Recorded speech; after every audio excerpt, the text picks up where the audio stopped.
Sway. Sway. Sway. Sway. In the morning. In the morning. In the morning. Shake goes by. Wake your punk ass up. That crust out y'all. Your Bible, your word, and your gun.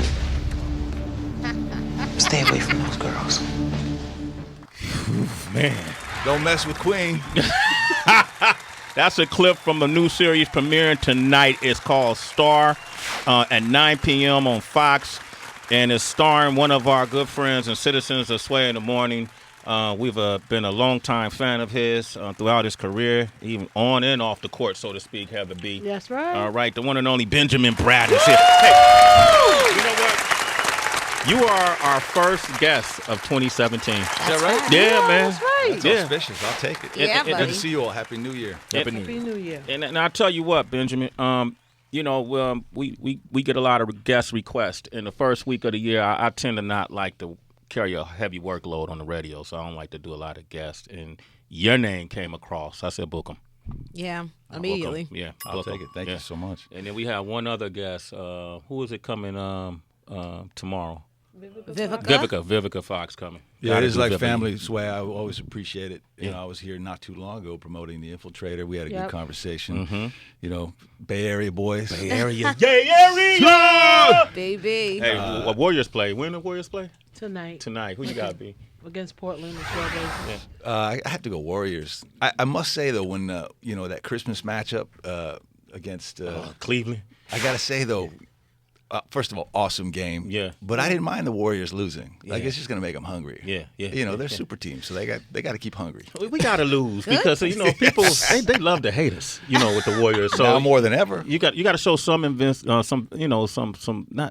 got to show some weakness. Okay, so Raiders or 49ers? See, now we're getting into football. No, I really only have time for one sport, and that's Major League Baseball. So, and by default, basketball because my boy plays.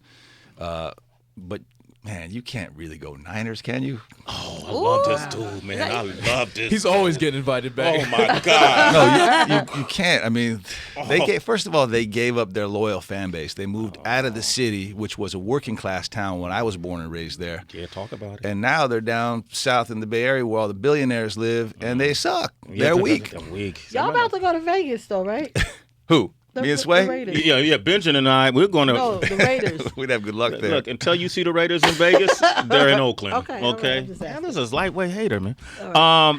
Man, welcome back to the show. I saw Infiltrator on the plane too, man. And it was like, oh yeah, let me watch this. A great movie. Thank you. I'm not just gassing you. Star. You know what I like about Star? Is I was a big fan of Fame. Like early on with Debbie Allen and Irene Cara and my boy Jesse Borrego. Yes. He was in Blood In, Blood Out and La Mission with me. Seriously talented actor, yeah. Serious talented actor. This has a lot, obviously it has a lot more dramatics to it. Like not in Fame when you hear anybody say bitch. You might hear Leroy say bitch or something, you know what I mean? But I like the idea. This is different from Empire, even though Lee Daniels is behind this. But I like the idea of showing the younger generation the struggle that goes behind this business of entertainment, and the trap doors and the pitfalls and to see people sing and perform on television consistently throughout the weeks like Lee Daniels did with Empire and now with Star, I'm really entertained by it. Oh, right on. I'm so happy to hear that. Yeah, I think that was a lot of the drive for Lee behind creating a show like this. Obviously, he's had mad success with Empire. And, Empire and Star share a similar DNA. They're both shows, of course, about the music industry and how cutthroat it can be. They're both about family, and they both aim to be authentic. However, Empire is really a reflection of what it's like in the music business and in family life after you made it to the top of the heap. Right. It's a kind of a reflection of where Lee Daniels has succeeded through his own artistry over the course of years. He leads a very fabulous life. Just follow him on Instagram and you'll see what I'm talking about. Now, when we get to Star, it's really more of a reflection of where that journey begins. The come up. The come up. And really, that's kind of the universal appeal of this thing, whether you're into R&B or hip-hop music or not, to see these girls who are really the heart and soul of the show follow their dream. move from different parts of the country to come together to form a three-girl group and try to, through their talent and ambition, try to make something of themselves. That's very relatable. But what they discover early on, and this is really the dramatic springboard into the narrative, is, they come from communities that suffer from a lot of different social ills, whether it's poverty or domestic violence or gun violence or substance abuse. This is more of like Precious meets Dreamgirls, as opposed to like Empire's a version of Dynasty, in the hip hop world. Plus, you got the white girl who's now the lead, the white trash singer. No, I mean she comes from like that's the background, so to speak. Say that shit with passion, like You said that with a little bit of hate, Sway. What's up? Well, you said bitches like you meant it in that clip. Wasting my money on you, bitch. No, but Star is played by Jude DeMorest, who is a Detroit girl. She's down. She's a very extremely talented young lady. Really talented. All three of these girls, actually, Brittany O'Grady and Ryan Destiny included, singers, dancers, and they all do their own singing. I mean, they pre-record the tracks and then they sing to them during the dance numbers, but it's really them. And I'm looking for an opportunity when they sing a cappella on the show where you can actually hear it. Yeah. Because they can hold it. Well, the thing is that playing. I know where you're going.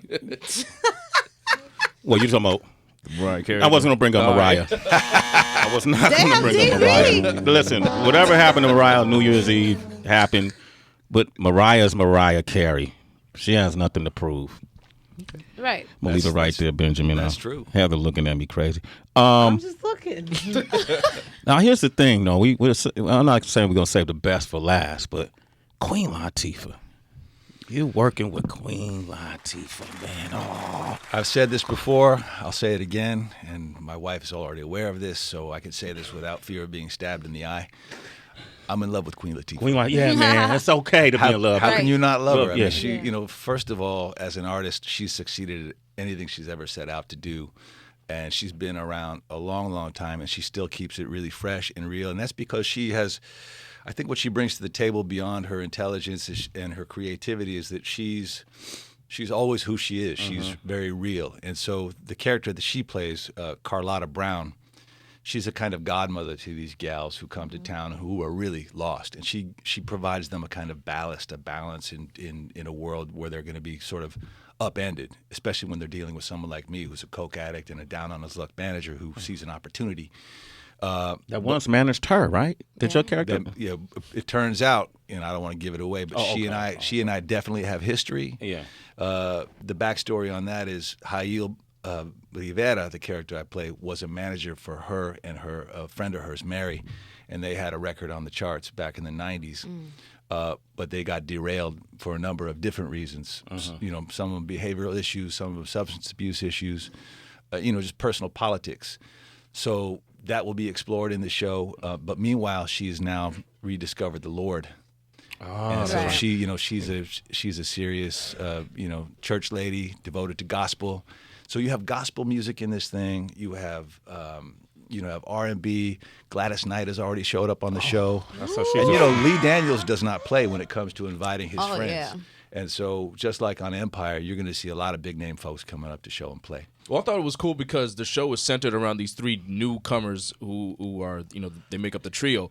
But you have guys like yourself who's been in business as an actor. You have Lenny Kravitz, who's been in business as a rock star. You have Naomi Campbell, a model. Tyrese, R&B singer. So you have all these people who have been in the business in different facets. But have you told these girls anything about, like what to look out for, any kind of advice, since they're new? That's a good question. I'm struck by the self-possession that these young ladies have.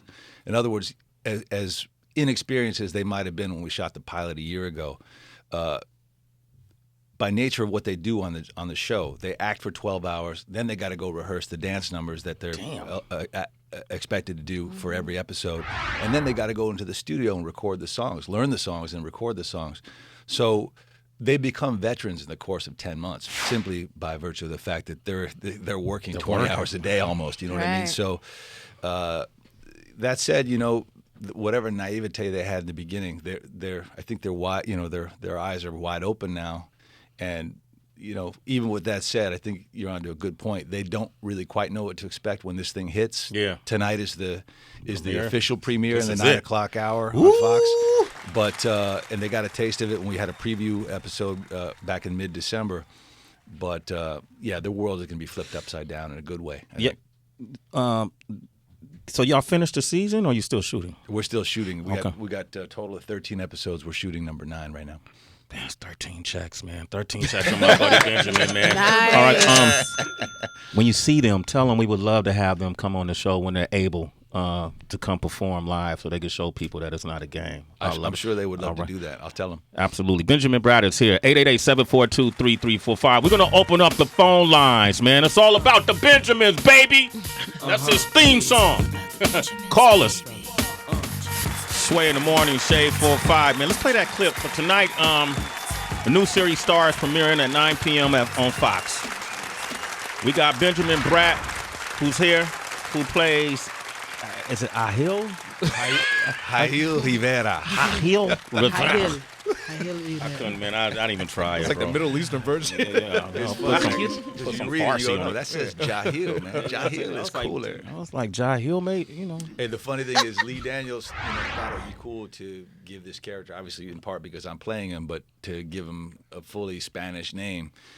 And I told him, yo, I don't know where you got Hail, but that's Middle Eastern, bro. That's not even. that's me. Oh, okay. Well, shit. He actually named the character after somebody he cares deeply about as a kind of homage, because this person is also half Latin, but he failed miserably because it's not a Latin name. You couldn't tell him that, man. You could have told him that. Right, Benjamin. Since we're having this conversation, is really about like all of the people and circumstances that can derail you in your climb in the entertainment industry. I'm just hella curious. Did you ever run across someone who tried to sabotage you on your path?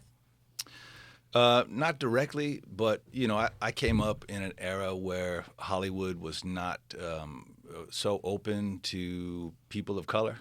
Right. And, thankfully people like Lee Daniels, like Dick Wolf, who many years ago gave me an opportunity, like Shonda Rhimes. Yeah. I'm talking about on the television landscape, provided opportunities by creating roles for people that was a true reflection of the way they see the world. So in the TV landscape, you see more people of color and the relevancy of their stories as universal, just as they are in the white world. So, I was lucky, even though early on, like back in the late 80s when I first started, people wanted to pigeonhole me based on the way I look. It even got to the point where I got a couple of roles where, like, a character was named Brett Loebner. I won a role where the character's name was Brett Loebner. And I remember showing up on my first day on the set, and the character was renamed like Dave Ramirez. And I went to the producer and I said, yo, what happened to Brett Loebner? I felt like it was reverse racism. I didn't say that to him because I was a pup and I was green and I didn't want to rock the boat too much. Yeah. He said, no, it's an opportunity to, celebrate, Latino culture. And basically, he was filling quota, I think, with the name. But I said, I'm as Latino as anybody else. We're not a monolithic culture. There's a lot of variation, just as there is in any other culture. Right. I'm truly Latino. My mother's from South America. My father is white. I mean, that's one aspect of being Latino. There's someone who speaks Spanish. I didn't grow up speaking Spanish. Can't we just reflect what the reality is? My last name is Bratt. That's my birth name. That's my father's name. So, what's wrong with Loebner? I lost that argument. You lost that argument. Yeah. Ramirez, huh? Go ahead, Mike Muse, real quick. I have a question. And speaking of this train of thought that we're talking about in terms of diversity, we see this happening so much in television. A lot more people of color are in front of the camera as well as behind the camera too as well, and they're having great commercial success, even being nominated for Golden Globes. Do you think that the film studios actually catch up to where the television landscape is? Do you see that trending, or do you still see that as a complicated space? It's a good question. I think they're finally, it's interesting because we had Oscars So White last year, and I think we will all be impressed by how different this coming year will be at the Oscars. There are a lot of wonderful films. First of all, Fences. Oh, no. Which? What else is Fences? I've been... Well, go ahead. Keep going. You feel me, right? So, I can't read. So, I'm having a senior moment, too. I was going to say Birth of a Nation, but yeah, that's not going to happen. That ain't Don't let the black gay Where'd that boy. come from, man? Fences. But Fences. Yeah, we got one in there, baby. Hey, yeah, we got one. Django. But Big up Django. Roots. I think TV, because the turnover is higher and there's a lot more interesting content being developed for not necessarily the TV space, but for the streamlining space. That they finally recognize that it's all about the bottom line, and if you're creating content that appeals to everyone instead of just for the dominant culture, that's starting to actually make money. The studios, when it comes to making movies, especially now with the kind of fare they're turning out for the most part. If you're not wearing a cape and a pair of tights, and they're not going to take a chance. Mm-hmm. It'll be a little more time, I think, before the movies catch up. All right, we got Benjamin Bratt here. Jermaine's on the line from Toronto. Jermaine, what up, Jay? What's poppin', baby? Hey, how you all doing? Hey, doing all right, man. Benjamin Bratt, our first guest of 2017, bro. It's all downhill from here. What's your question? Go ahead. Yo, Benjamin. All right, man. So I've been watching you from way back in the day, man, since Blood In, Blood Out, Demolition Man, a whole lot of movies, man. I've been watching for years. I got a question because I know there's a movie coming out this year, animated. I'm a comic book fan.